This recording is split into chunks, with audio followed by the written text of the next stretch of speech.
Lors d'une récente émission télévisée, un homme politique a traité Ernest Ouandié de bandit. Pour ceux d'entre vous qui ne le savent pas, Ernest Ouandié est une grande figure de la lutte pour l'indépendance du Cameroun. Un compagnon de Ruben Umniobe, de Félix Moumié, d'Osende Afana et consorts. Cette prise de parole a soulevé un tollé au continent, comme les Camerounais appellent leur pays, où toutes ces personnes sont admirées par beaucoup. Alors, héros ou zéro?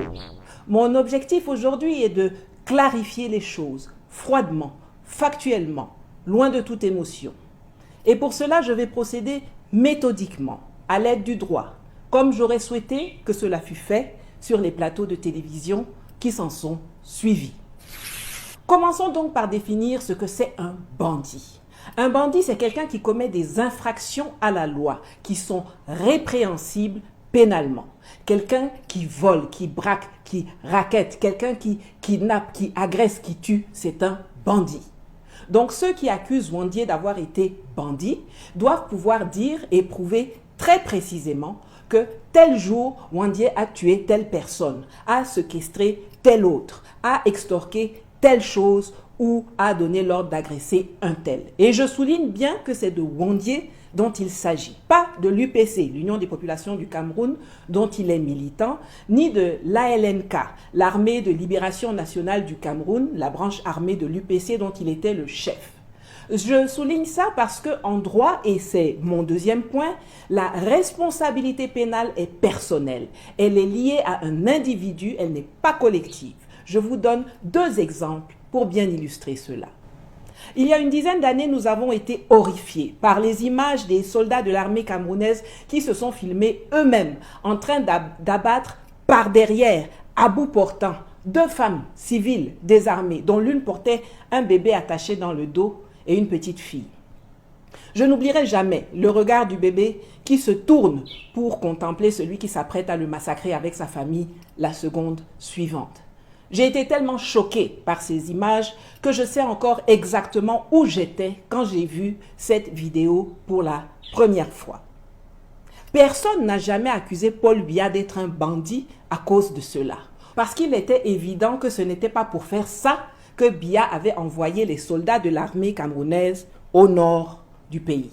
Un autre exemple, en 2011, on a arrêté Laurent Gbagbo en l'accusant d'avoir été celui qui a envoyé des gens commettre des exactions en Côte d'Ivoire. Pendant 8 ans, la Cour pénale internationale l'a jugé et n'ayant pas pu le prouver, il a été libéré en 2019. Pourtant, malgré cette relaxe, le tribunal n'a jamais dit que les exactions n'ont pas eu lieu. Mais la Cour a dit qu'il lui était impossible d'établir la responsabilité personnelle de Gbagbo dans celle-ci. Troisième point maintenant.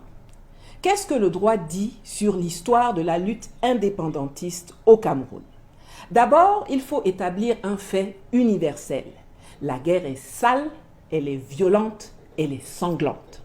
On l'a vu depuis que le monde est monde et on le voit encore aujourd'hui.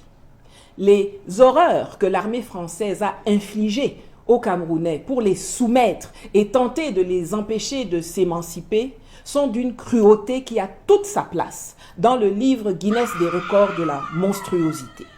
Les camps de concentration selon le modèle allemand, le bombardement au napalm de populations civiles comme en Indochine, les exécutions sommaires, la torture des résistants. Mais l'UPC n'est pas resté bras ballants à subir toutes ces abominations.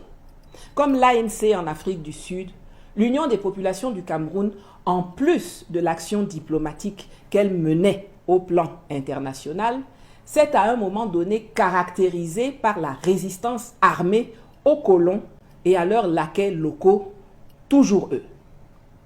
L'UPC reconnaît donc avoir attaqué des gares, des commissariats et même éliminé des traîtres et des collabos de l'occupant. Mais toutes ces actions ont été prises en charge par la loi de réhabilitation signée en 1991 par Paul Biya. Que dit-elle? Lisons ensemble. Article 1er. La présente loi porte réhabilitation de grandes figures de l'histoire du Cameroun aujourd'hui disparues qui ont œuvré pour la naissance du sentiment national, l'indépendance ou la construction du pays, le rayonnement de son histoire ou de sa culture.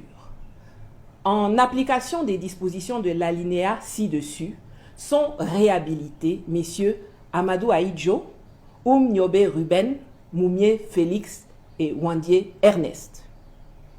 Article 2.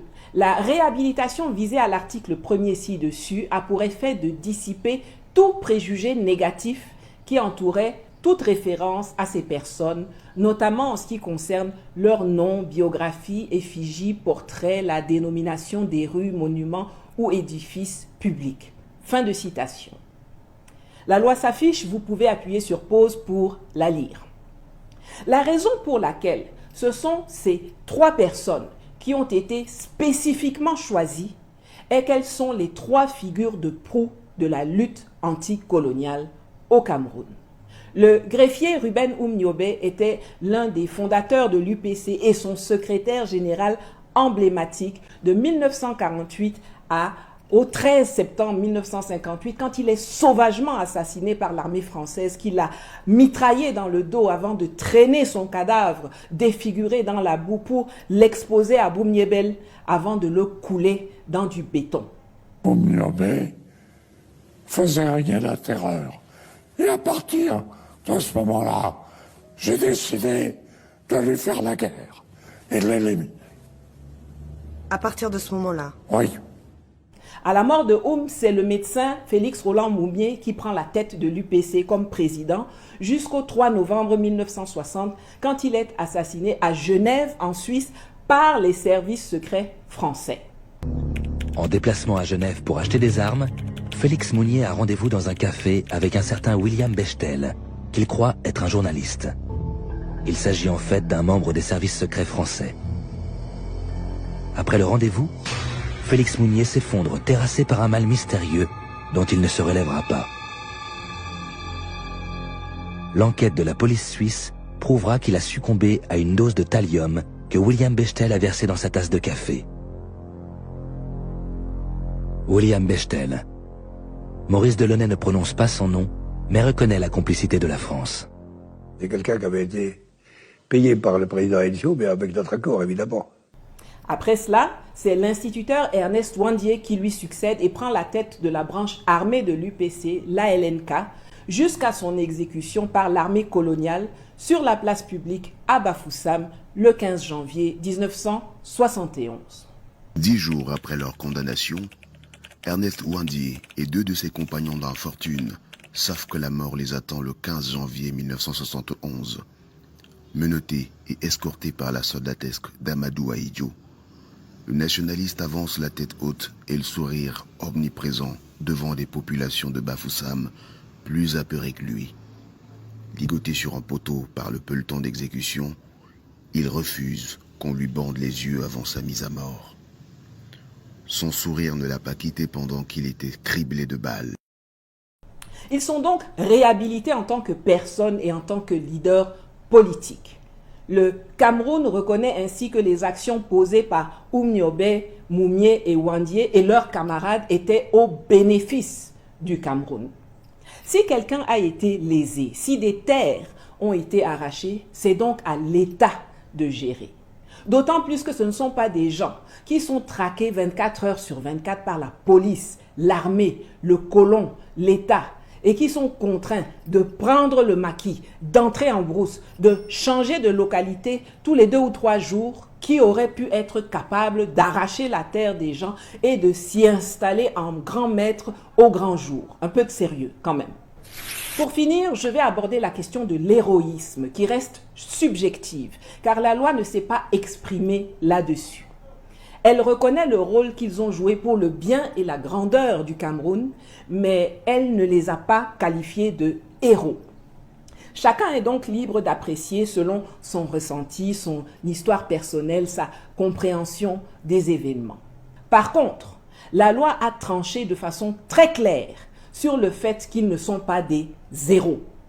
Ceux qui déclarent donc que Ernest Wandié est un bandit et qui sont incapables de le démontrer factuellement et rigoureusement tombent sous le coup de la loi, puisque le qualifier ainsi relève de l'atteinte à la mémoire, de l'injure publique. Pour moi, les faits historiques sont là et ils sont têtus.